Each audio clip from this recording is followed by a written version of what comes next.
Iran का Israel पर हमला हुआ है। क्राफ कासिम सिटी पर यह हमला बताया जा रहा है। हमले में तबाह हुई है एक कार और ये तस्वीर भी फिर कैमरे में कैद हुई है। देखिए किस तरह से इस हमले के बाद एक कार उछलकर पूरी तरह से बर्बाद हो गई। ईरान ने बैलिस्टिक मिसाइल से ये हमला किया है।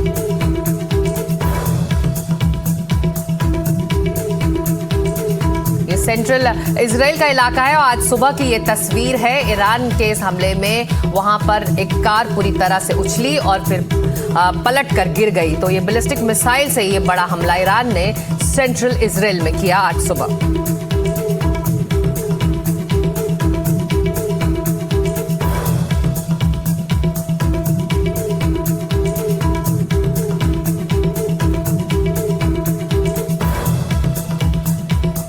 तो ये तस्वीर देखिए किस तरह से सेंट्रल इजराइल में ईरान ने ये बड़ा हमला किया है। ईरान ने बैलिस्टिक मिसाइल्स का इस्तेमाल किया और तबाह हो गई एक पूरी कार। ये पूरा जो तस्वीर है ये पूरी तस्वीर कैद हुई है सीसीटीवी में। इस हमले के बाद उछलकर ये कार कितनी बार पलटी और तबाह हुई है। तो लगातार हमले ईरान के जारी हैं। इजराइल पर यह बड़ा हमला उसकी बैलिस्टिक मिसाइल्स के जरिए ईरान ने किया है। और सेंट्रल इजराइल की आज सुबह की ये तस्वीरें हैं। एक रिहायशी इलाका दिखाई दे रहा है जहां पर इस तरह से निशाना साधा गया। बैलिस्टिक मिसाइल आकर गिरी और फिर एक पूरी कार उछलकर पलटकर और कार की छत में आप देख सकते हैं किस तरह से छेद भी हो गया। ये मिसाइल आकर एक कार पर गिरी। कार जोरदार तरीके से 3-4 बार पलटी और पलटकर फिर गिर गई। छत में एक बड़ा छेद भी दिखाई दे रहा है। तो ये कुछ ही सेकंड्स का पूरा खेल है। बैलिस्टिक मिसाइल से ईरान ने सेंट्रल इजराइल के एक इलाके में ये हमला किया जिसके बाद तबाही के मंजर आपके सामने हैं। तो एक तरफ जहां पर डोनाल्ड ट्रंप ने सीज फायर का ऐलान किया है, वहीं पर दोनों ही पक्ष एक दूसरे पर हमले जारी रख रहे हैं। और ये ताजा तस्वीरें हैं आज सुबह की जब सेंट्रल इजराइल में ईरान का ये हमला हुआ और कार उछलकर तबाह हो गई।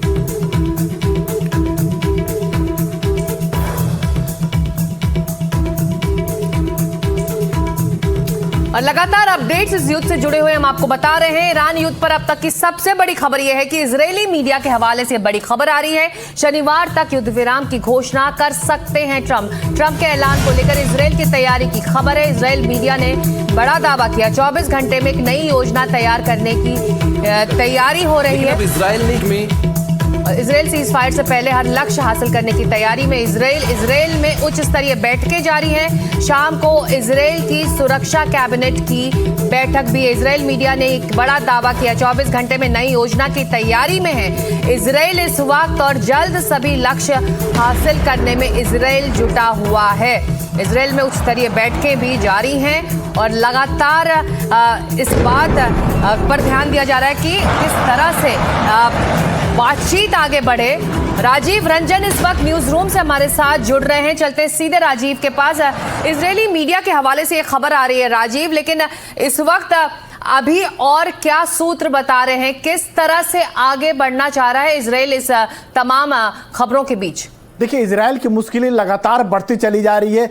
क्या जो ट्रंप जो है ईरान के साथ जो सीज फायर का ऐलान कर चुके हैं पहले और एक और सीज फायर को बढ़ने वाले, क्या इजरायल इसके लिए तैयार है, ये देखने वाली बात होगी। और साफ तौर पर जिस तरह के जंग के शुरुआत के बाद से अगर देखें तो ट्रंप का रुख कुछ अलग नजर आ रहा है, नेतन्याहू का रुख कुछ अलग नजर आ रहा है। यहाँ पर यह भी देखने वाली बात होगी कि नेतन्याहू जो है इजरायल के राष्ट्रपति साफ तौर पर कह चुके हैं कि हम ईरान में जब तक अपने सारे लक्ष्यों को जो हासिल नहीं कर लेते या ईरान के जो संभावित जो खतरे हैं वो खत्म नहीं कर देते तब तक हम कोई समझौता नहीं करेंगे या आदि बातचीत नहीं करेंगे। लेकिन ट्रंप को अब ये लग रहा है कि जो टारगेट होना चाहिए, जो लक्ष्य जो अमेरिका का था वो लगभग हासिल कर लिया। इस कारण अमेरिका जो है अब पीछे हटने का रास्ता तलाश कर रहा है। जिस तरह से पहले उन्होंने ईरान पर ताबड़तोड़ हमले करने की बात की, फिर उसके बाद सीज फायर की बात की, तो इसके लेके कह सकते हैं कि इजराइल जो है एक रास्ते भी तलाश कर रहा है कि क्या ट्रंप के बगैर वो लड़ाई जारी रख सकता है या नहीं रख सकता है। बिल्कुल, और तमाम सवाल भी उठते रहे इस संघर्ष के दौरान। क्या अमेरिका और इजराइल,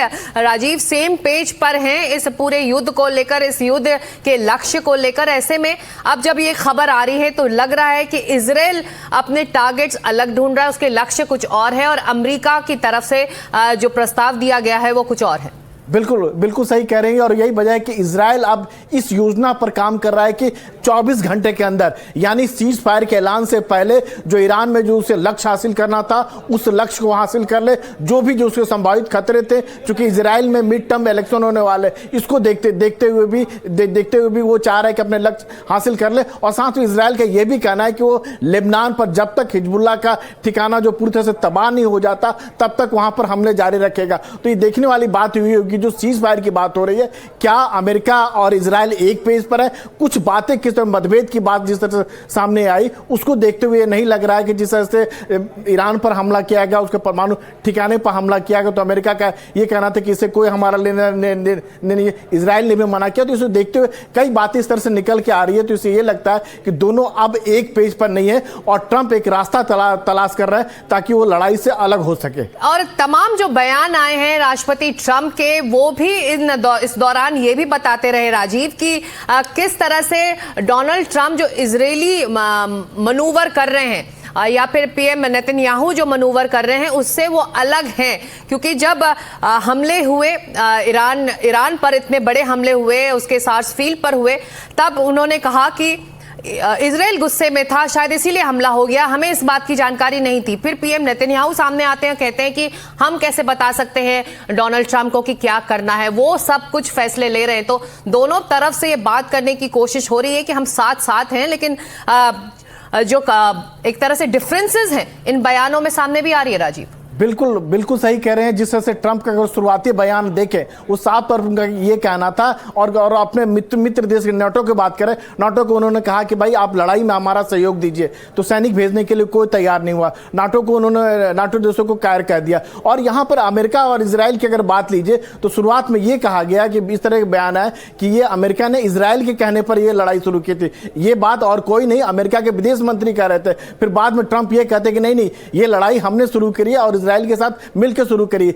इस तरह की भी खबरें आ रही कि इजराइल की तरफ से यह कहा गया था कि अगर अमेरिका इस तरह से हमला करता है ईरान पर, तो ईरान के लोग विद्रोह के तौर पर बाहर निकलेंगे, प्रदर्शन करेंगे। लेकिन ऐसा कुछ भी नहीं दिखाई दे रहा है। जो सत्ता रिजीम की बात अमेरिका ने किया था, टॉप लीडर के मारे जाने के बावजूद ईरान जो है, ईरान लगातार पलटवार कर रहा है। तो इसे देखते हुए ये लग रहा है कि अमेरिका को यह लग रहा है कि इजराइल के जो इंटेलिजेंस पर भरोसा किया वो गलत किया, और ईरान जो है लगातार जो पलटवार कर रहा है, जो खाड़ी देशों में अमेरिकी सैन्य ठिकाने हैं उस पर भी पलटवार कर रहा है। तो ये जॉइंट सैन्य कार्रवाई रही है शुरुआत से, लेकिन इसके अपने फॉल्ट लाइंस भी अब धीरे धीरे दिखाई दे रहे हैं और दोनों देश इसको अपने तरह से सहेजने में जुटे हुए हैं।